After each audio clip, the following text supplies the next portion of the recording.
Grabe, sa dalawang ingredients lang ay nakagawa nga ako ng ice cream.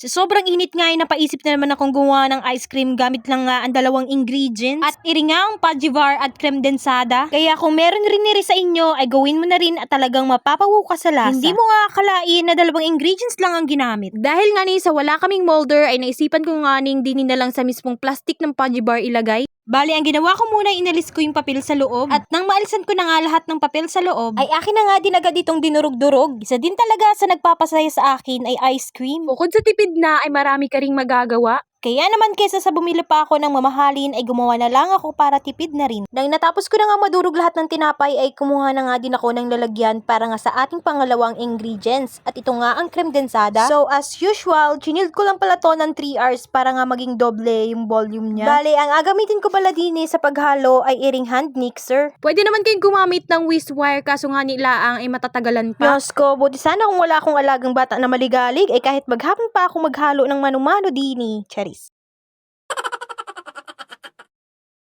So anyway, nung natapos ko na nga ang i-mixer itong ating creme densada, nilagay ko na nga din pala dini sa plastic ng Pajivar. Bahala na kayo kung gusto nyong punuin o hindi, matatanda na kayo.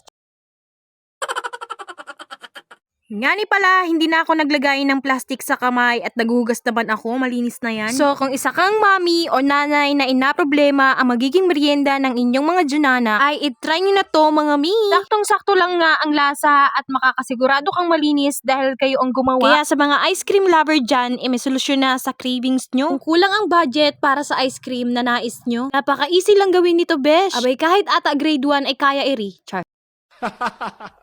Hindi nga lang ito basta pang merienda lang. Pwedeng nyo nga din pala iring gawin pang negosyo. Ay abay wari ko'y mapatok iri sa mga chikiting. Bukod sa pwedeng itong pang negosyo, ay pwedeng nyo nga din palang gawin iring dessert. Lalo't bare months na at magpapasko na nga. Kaya't sa mga nagtitipid dyan na mamis, must try this.